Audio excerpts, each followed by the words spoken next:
Resupply with me, Guy Next Door, and as always, the artist currently known as Than. What's up? So, welcome to part 2 of the Legends edition of the Resupply, where we are again joined by our man Traj. Pleasure to be here. And Mr. Nite Owl himself. G'day.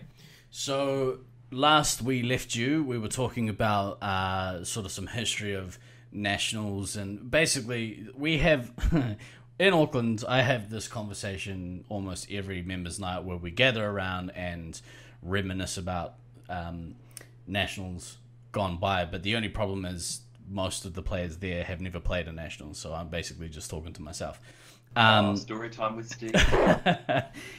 This week I have people that have been around forever, because they're all old. We got up to 2006, I believe we were talking about. We finished off 2006 nationals that were held in Auckland. We'll kick it off. We'll start back at 2007. So, I don't remember a whole lot about 2007. It was, I know that it was in Oakleigh. It was in Oakleigh, yes. I remember that there was only 3 of us that actually came over from Auckland. I think Virus and Hurricane had come over. That's when you stayed at my place, wasn't it? It was. I think, did we go to the footy? We went to footy game with you guys. Or you and Hoodlum too. Yeah, you did, to a Port Adelaide game of all games. Yeah. You didn't come to that one, did you, Traj? Yeah, I was there for that one. That was when we brought the 2 teams down. Really? Okay. Yeah, that was the year we brought 2 teams. That was the year that Ren drank the bottle of Tabasco sauce. No, that was 2003. Was that 2003? Yeah. That was Okay. That was one of the great things about that presentation. That was so funny. That took some of the sting out of the rest of the week. That's right. I don't think you came to 2007. I think 2007 was when what's his name? Jared came. I don't think Rusty came. I think this was the year you didn't send your teams weren't that strong. Jared definitely came because there was still that hangover from some of the guys. I think yours was work related, Traj. But really, one team was Pat and Meow. Anarchy was the captain of the A side along with Jared. Oh, yeah. Yep. And Pat and Meow were in the number 2 side. That's why you didn't come, because you'd just gone to Chula Vista. No, that was 2010. Oh, now I don't know what 2007 was at all. No, 2007 was the one. You guys won that year. We did have 2 teams. And we stayed in a caravan park that year. Oh, yes, the Sundowner. Yeah, it was cold as middle of winter. It was a balmy 20 degrees. I don't know what you're talking about. No, we drove down. We had the 12 of us in a bus, or close to it. That was the year that Pat arrived late. And was missing most of the week. It was missing most of the week. Yeah. That's right. And we stayed in the caravan park, and we arrived at something like 4:00 in the morning. So, as I said, it was cold as balls, and we're waiting for the caravan park to open so we could warm up. We're just sitting there in this 12-seater van with a trailer on, waiting. But that was the year we had Rusty, and I think it was Mark, or it might have been Chicken Soup. I'm pretty sure it was Beast, because Chicken Soup only played the one. Yeah. Was it Beast? I don't think I'd played against Beast Internationals. Oh man, I was playing Scout. Did we drink copious amounts of alcohol in 2007 so it's all blacked out? We did, yes. That's inconclusive. The grounding was inconclusive. Was that the year we went to that the Italian restaurant for the? No, it was burger. It was some kind of burger joint, like an upmarket.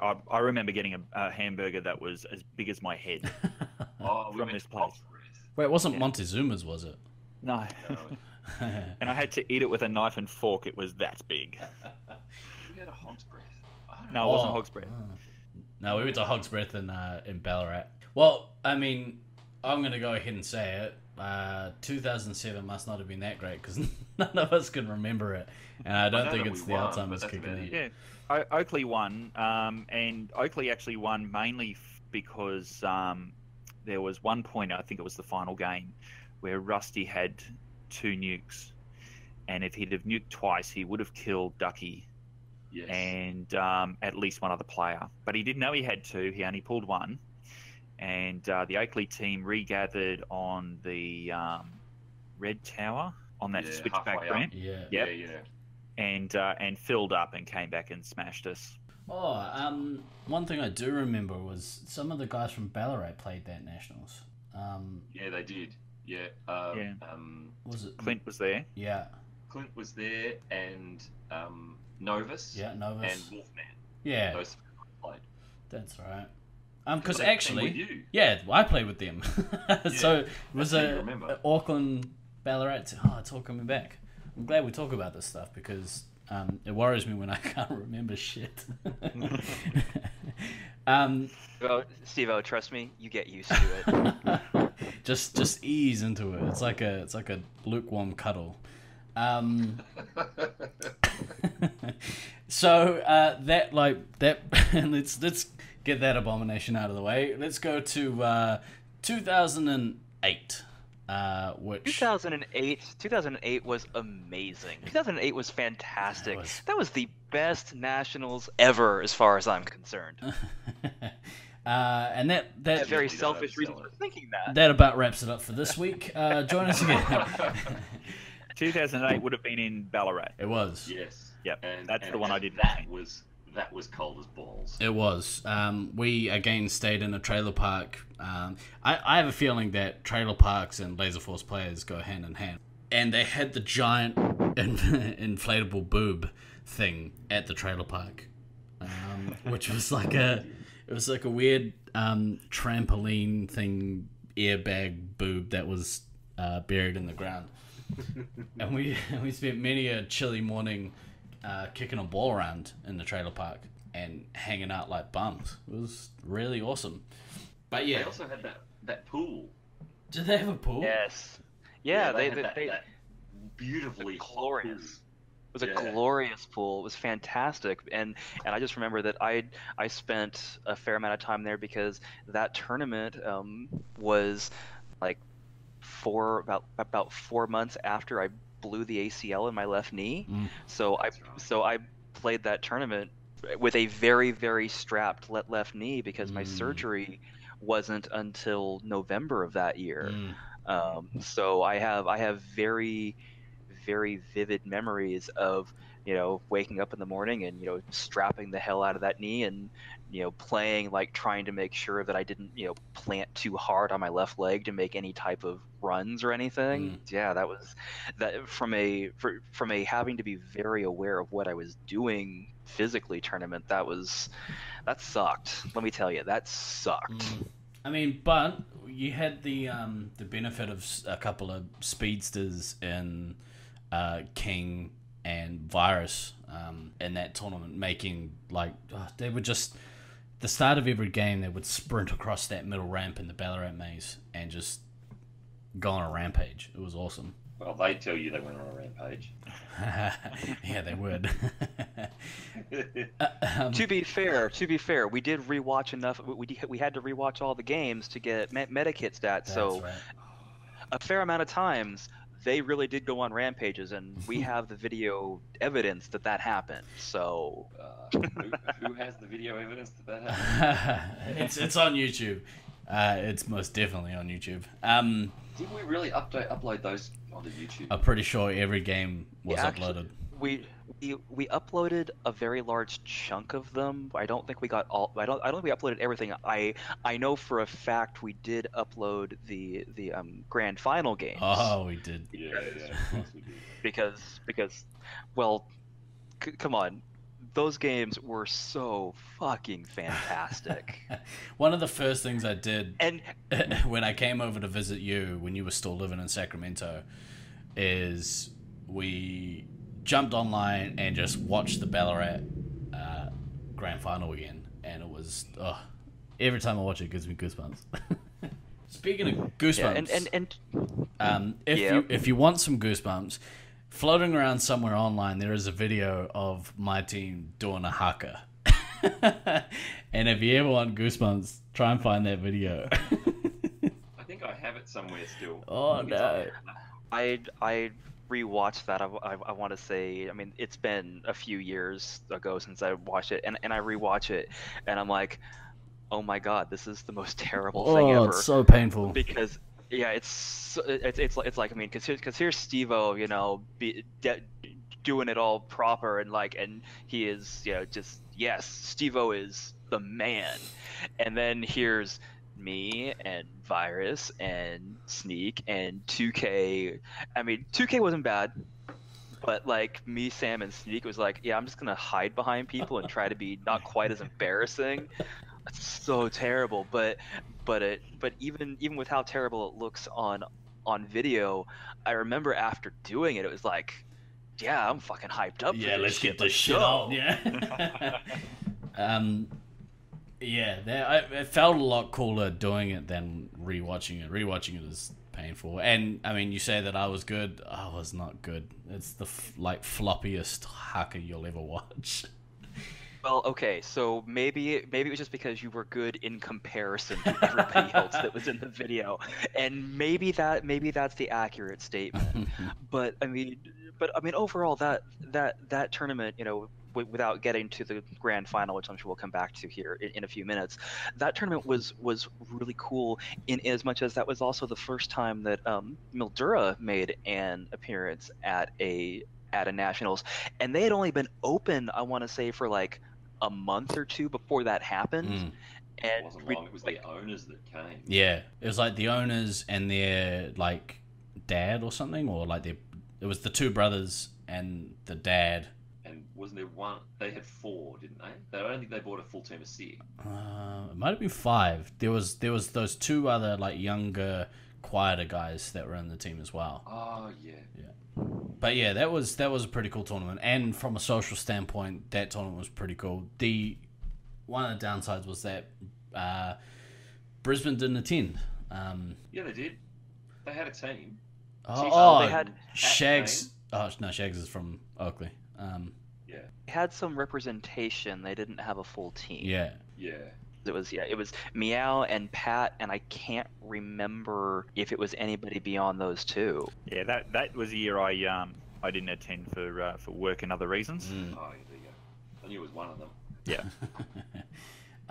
But that was a cool tournament. But from a social standpoint, it was fantastic because all of Oakleigh and all of Auckland, because we had almost two full teams from Auckland. That's right. We were all staying in the same caravan park, so you know, like here's everybody just getting to, you know, hang out and move between, you know, the various you know, buildings that we had, and they had that absolutely magnificent heated pool.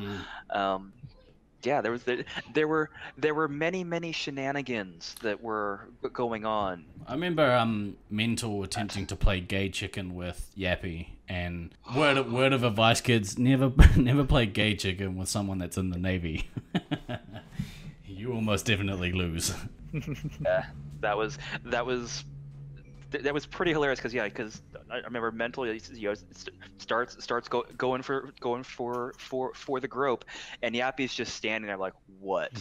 And Mental keeps going, and Yappy's still looking at him like, what? And finally Dan's like, okay, nope, I guess I'm not going to do that. I don't really want to have sex with this kid, so we'll move on. Was that the year that there were photos of Mental doing the rounds trying to teabag someone? I think that's every No, that year. was 2006. Oh, okay. Because that was in response to him being teabagged by Divided. Oh, yeah. That jaundiced motherfucker. But That's the one, yes. but Mental's version of a teabag was sans clothes. Yeah. But yeah, the other thing that came out of that tournament, which is almost historical even, was the I guess the added like media that came out of that. So like that was, I think, the first nationals that had any sort of online presence, even if that was just uploading the score. The game replays to YouTube. I don't recall there being a time previous to that it happened, and sort of from there it's spawned into people doing dumb podcasts about Laserforce. Yeah, the whole reason that we had to record the games in the first place, you may have caught this earlier if you're listening to this, is at the time, Laserforce was basically in process of bringing their software from DOS to Windows. It was in DOS for a really long time, and when they did that conversion, the scorecards for standard games, those were all correct and had all the right hit you hit all those stats that you're accustomed to seeing.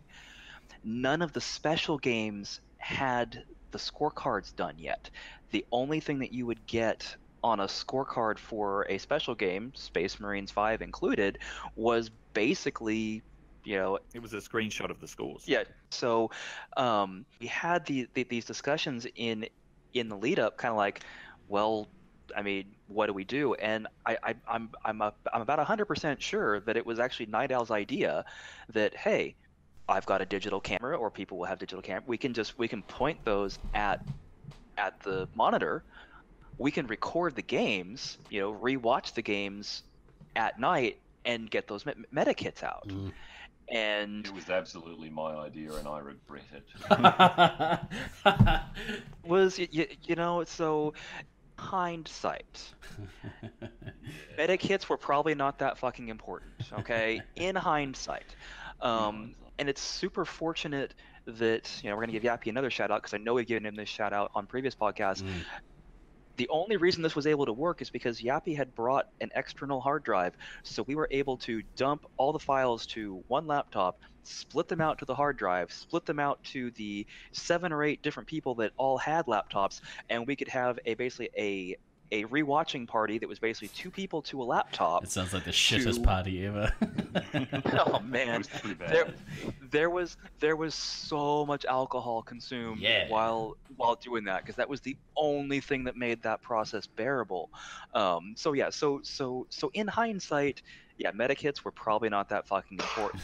Having said that, I've just been looking. I cannot find who was in the Mildura team, because the guy who uploaded the videos only uploaded the finals, but it was only Pat and Meow from Brisbane who came to that tournament, and they played with Pojo, Dragon, and Shag. Oh, Pojo. And Munchkin, who is Novus's daughter. Oh, yeah. That's right. It was like having Susie back in the maze. That's right. She was super loud. That's right. But moving back to so with the game recordings, I mean, that literally was the genesis for where we are now with the if we record the games, well, maybe we can stream the games. And streaming the scoreboard has gotten to be, I mean, that's just something that at this point is just expected. I mean, if it's like, are you actually having a tournament now if you're not streaming the scoreboard on Twitch for everybody to see? The answer to that question is no, in case you're wondering. While it may have been super painful in the moment to rewatch all those games, the long-term net benefit from it, I mean, we've got to say, is pretty damn fantastic. Baby steps. Actually, as a slight side note to that, we're in the process in Auckland, so Auckland's changed ownership, and the new owners are very excited about the prospects of the Nationals. And so if we end up getting the host Nationals next year, they're in the process of actually installing cameras throughout the maze, and having the ability to not only stream the scores, the scoreboard, but actually have some live feeds being streamed at the same time. That's something we're currently working on. cool. Yeah. And the cameras actually pick up some, a decent amount of play inside the maze. Like, it's really cool. So from a spectator perspective, the next Auckland Nationals that gets held should hopefully be even more in depth. So from there we enter, I guess, a period of time where players from Australasia start to branch out to North America on the regular after the 2009 Nationals, obviously, which I think you guys hosted, Traj. Is that right? 2009? I believe so. I don't actually recall now. It's I've kind of blanked out after 2007, to be honest. Just 2009, the one where Ice Queen broke her hand. Oh, yes, it was. Oh, I do remember that. Yep. So that was the Mildura. Mildura van. Yeah. Virus also got swine flu, and King managed to fuck his ankle up. But didn't Virus arrive with swine flu? He arrived with swine flu, or Kiwi AIDS as it's now become known, and he was basically couch ridden all that tournament. He went green actually at one point. It was so weird to see a human go a shade of green. Well, swine flu was not the friendly virus, and I'm not talking about the virus. I'm talking about not talking about Sam virus. I caught swine flu as well, and that was one of the most painful flus I've ever had. That's rough, man. But yeah, so 2009, I remember we, as an Auckland side, did pretty poorly, and we copped a lot of shit online from Thang, because at this stage, Thang had moved back to America and was very, very disappointed in us. He wasn't mad, he was disappointed. No, he was mad. I was extraordinarily disappointed in you guys, and a little mad because here, the previous, 2006 and 2008, we're going to skip over 2007 because none of us remember it anyway, so who cares? Exactly. So I mean, here's 2006, 2008. You guys, we do well not only in our own maze but in a different maze, and then you go to Brisbane in 2009 and you're absolutely terrible. You're ruining my legacy, guys. You pieces of shit. Pretty much. Now, granted, Virus sick, 2K rolling his ankle. Neither of these things help, but at the same time, it was very disappointing to watch you guys basically suck out loud. I remember. Did you guys come to that one, Al? Were you guys there? Yeah. We brought two teams. Shawnee's first one. That's right. We finally got rid of Deity, but Shawnee came. And Comp Geek? And no, I don't think he came to that one. He came to the one in Brisbane. That was his first away tournament. Oh, with the Owls. With the Joes. With the Joes. Yeah. So that was, I think, we had two teams. I think Pojo still came. With his frayness. Yes. I don't think Dragon came. I think he had kids by then. Shags came, and so Shags and Pojo and Shawnee were playing in the Oakleigh B team. I can't remember who else was with them at that stage. But I mean, so the following year was the year that we sent Australians and Kiwis en masse to Chula Vista. Yeah, that was a great tournament for you, Steve. You arrived with tonsillitis. Yep, got the old Kiwi AIDS. Yeah. And so I was took it to the US. Yeah, I was bedridden for that week. That was balls. It's like your team members can't attend a tournament without getting crook. Yeah, well, from 2009, the track record's not that great for traveling Kiwis. We're not meant to fly. Oh. That's what it is. But yeah, again, some of the highlights from that trip was getting a rad new wallet. I got a rad wallet from the liquor store across the road from the place that Traj booked us into. And how did we go about landing ourselves in Inglewood, Los Angeles? Why did you do that to us? It was a Best Western. It looked good. It was cheap, and it was near the airport. Yeah, never stay near the airport, kids. I don't know what the problem was. It seems like a good idea. Don't do it. It's not worth Well, it. you see, I didn't have an issue because the only night we stayed there, we got up at some ungodly hour of the morning so we could watch the State of Origin game. Oh, really?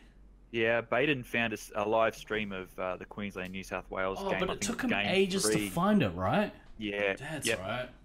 But we managed to watch it. So the planes didn't keep us awake. The footy did. That's right.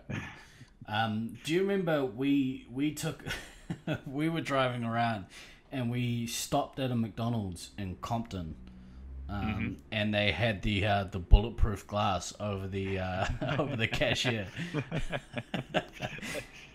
The things you see. Oh, that's how you know you. Culture shock. Oh, it's insane. That was nuts. A van full of like white people with like weird accents driving around the streets of Compton is like.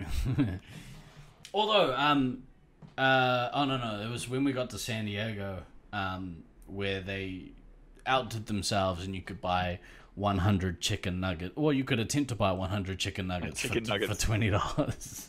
But everything's open at 24 hours in the US, except this one McDonald's in Chula Vista.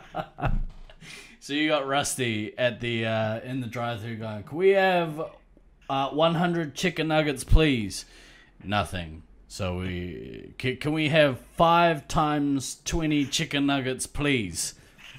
Nothing. And we pull up to the cashier window, and like they are literally hiding from us. Unless they, you know what? I think back on it, and maybe the place was being robbed, and we were just too oblivious to notice. I wish it actually turns out they were closed, and we were looking at the cleaners. Oh, that's embarrassing. How bad at this? But I remember we played that tournament as per the US rule set. Yes, they didn't play with shoulder.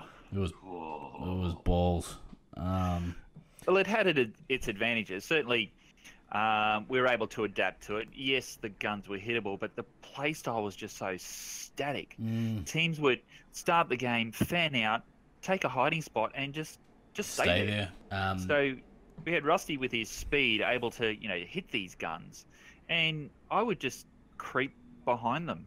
I would go through their plays, I'd take a few hits, and I would walk up behind their resupply and just pound them. And kick the resupply downstairs, the rest of the team follows, game over.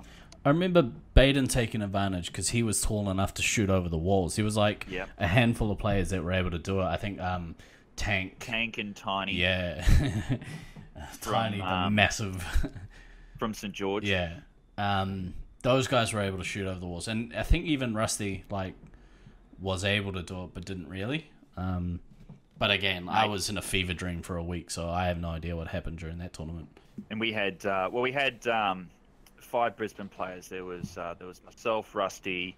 We had Bonnie. We did have Baden.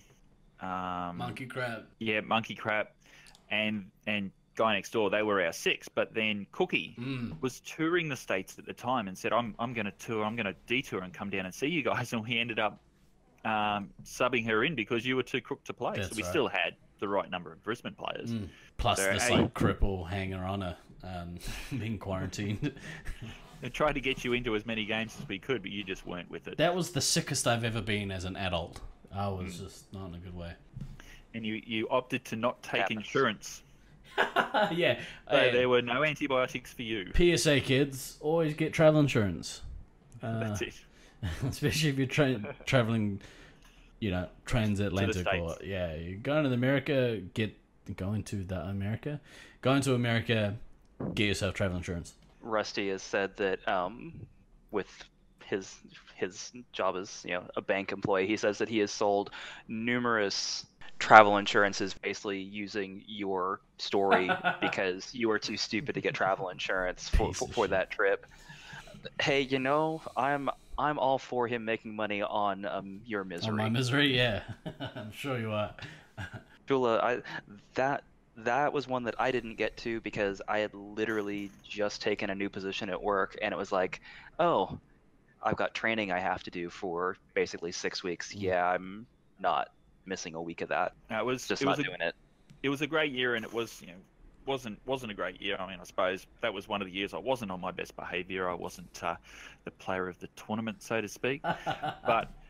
But I met a lot of cool guys there. A lot of the guys from the States I'd met for the first time after conversing with them on the old Laserforce forum boards for several years. I think like that tournament was when the scene as a whole internationally exploded.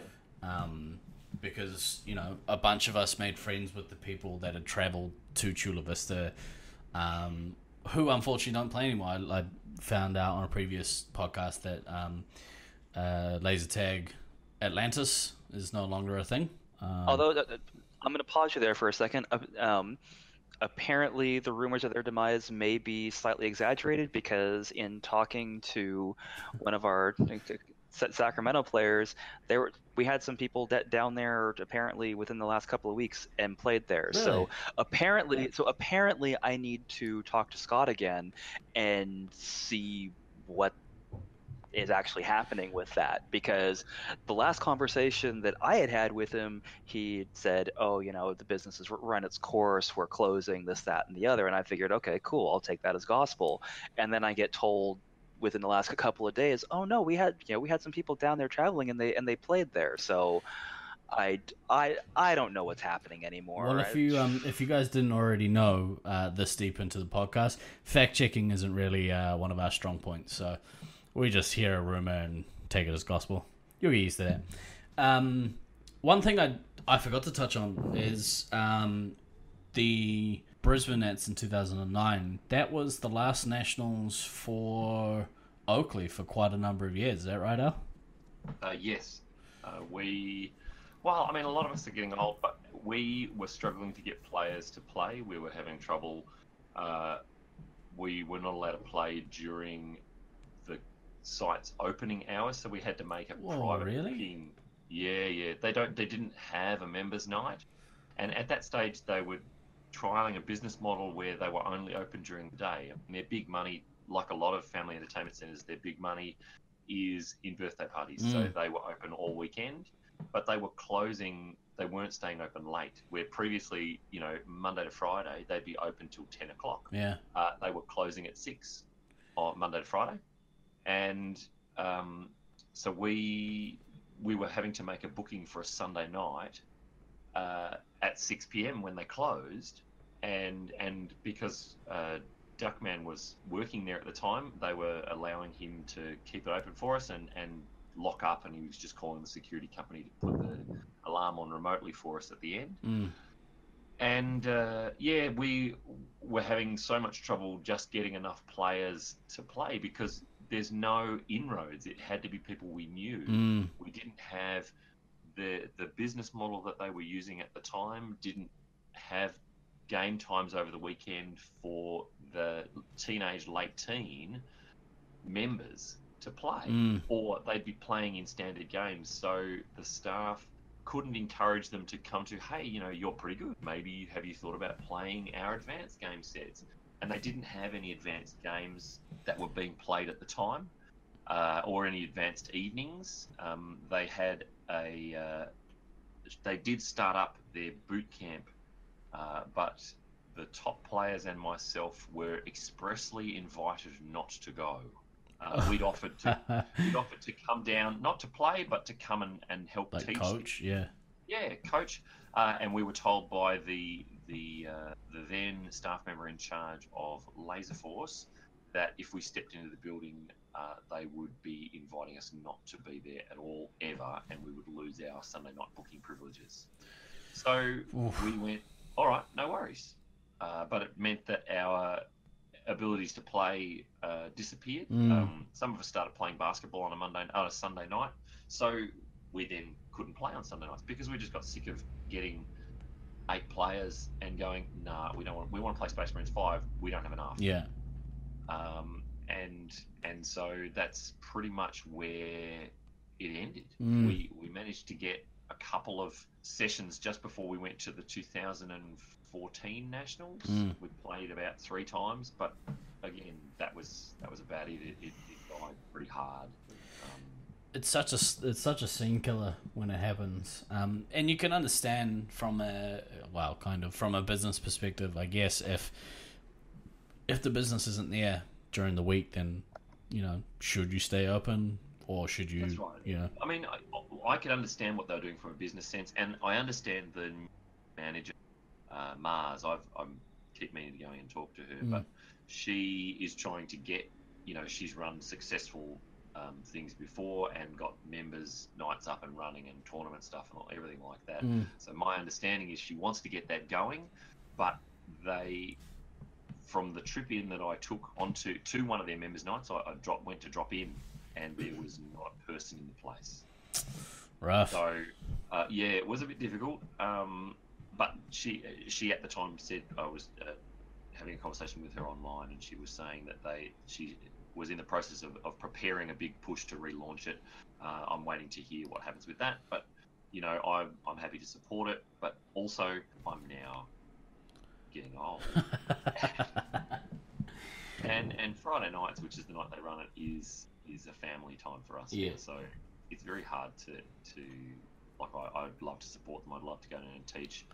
I met a staff member who was very enthusiastic, and I would love to go down and teach her how to play these games. Yeah. Because she doesn't even know how to play the advanced games. So how can the staff teach it if they don't know it? But how can they learn it without playing it? Well, hopefully there is a culture shift, and it sounds like Mars is looking to do some really positive things. So hopefully they pay off with relaunching the Oakleigh scene, because you guys have such a rich history with Space Marines. So yeah, look, I mean, it would be wonderful to have that back. I don't know that many of the guys would go back to playing. It's been so long. We like coming up to the tournaments and playing, but we like to go, but getting everybody together now is cool. Challenging.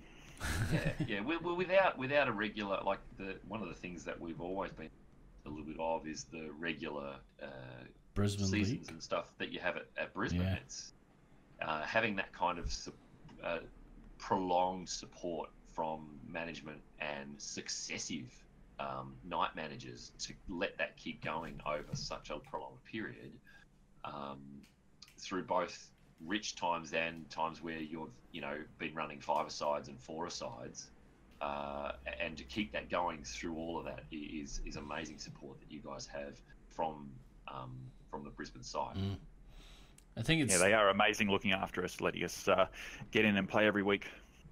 Do you think it's like a culture thing where the staff at Brisbane Laserforce really buy into the business as a whole, and the game, rather than just having some random weekend employees there and potentially an owner that doesn't care about the game? Well, that's what we've got now, really. Not so much the owners that don't care about the game, but we've got the weekend staff. That we don't have any staff members that play anymore. Really? Yeah, they're just all the regular paying players. Wow. So, because I think that's what we sort of went through a transition the same as you, Al, where you have it becomes such a mission to get a regular amount, because you have to have at least 10 people to show up to have any sort of success with running some team games. 5-a-side is much better than 4-a-side, and Absolutely. I think the staff that are there, the face of the business, are the ones that have to push that. And if you don't have those passionate people behind the counter, almost recruiting the younger players or the people that are there on casual games, it just doesn't work. Absolutely agree with you. You need at least one staff member there every week day going, hey, you're really good. Have you thought about this? We run this on this night and this night. Come on down, check it out. It almost becomes like a cult. Almost, but it's like retail. In a lot of good retail, they want you to upsell. Yeah. Would you like fries with that? Is the most common upsell that there's always been. It's the same thing. You know, you had a great game. Great. Can I interest you in something more? Would you like some resupply with that? That's right. You know, but that's exactly it. And having staff who understand that, yay, we took their money today, but if we recruit them, we can take their money every week. Yeah. And that's it. You know, your long-term members they're a pain. Like I know management don't like them because they become familiar with everything, and some take advantage of that. Yeah. And I get that. But at the same That's time, true.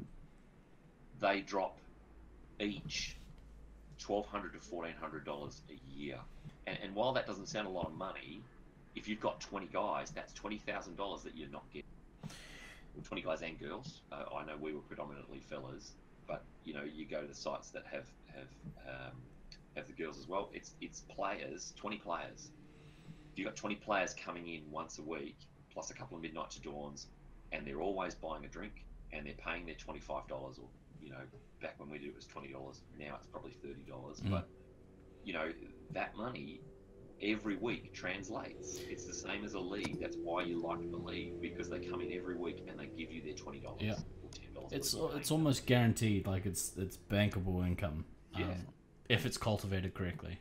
But that's a give and take thing. You know, you like you said, you have some guys that get some. I say use guys in the general sense of the word.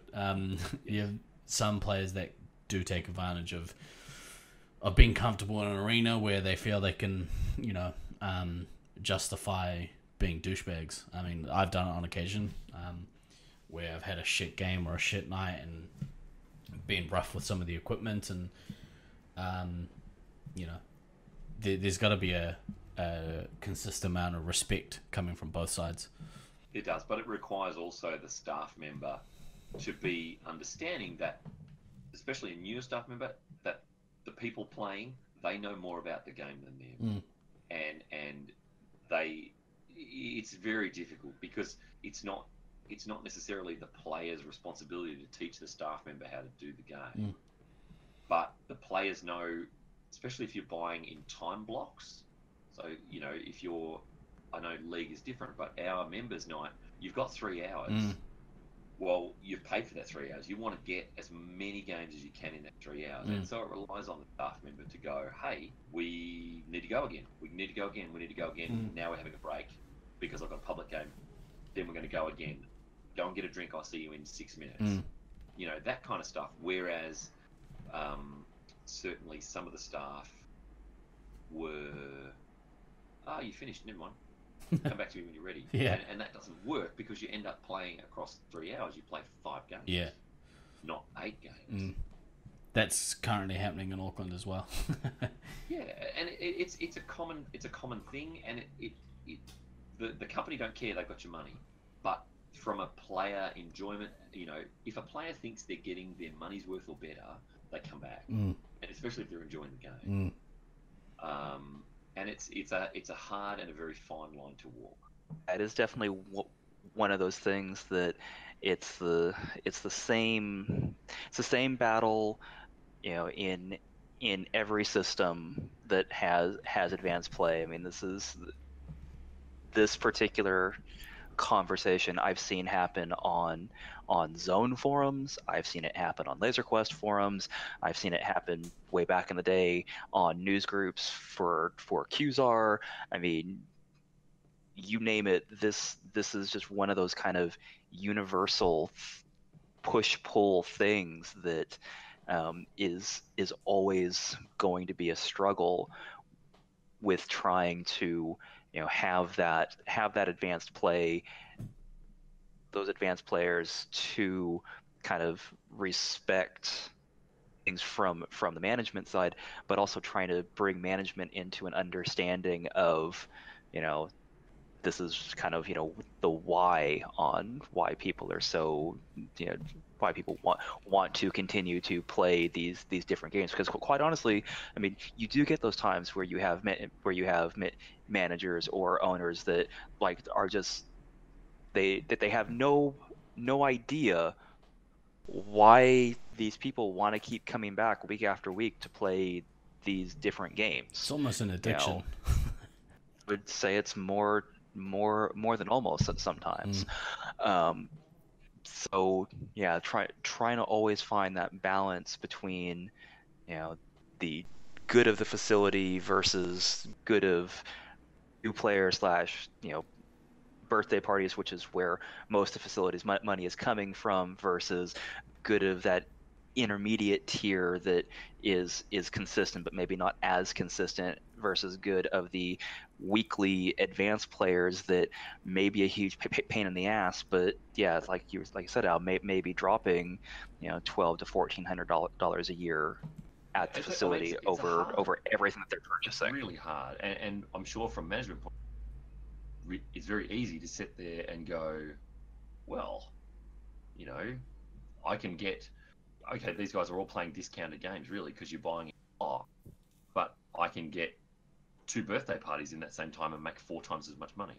But the difference is, I can't guarantee that you're going to get those 2 birthday parties in that time every week, compared to the 12 to 15 to 20, hopefully, people who show up every week. Sure.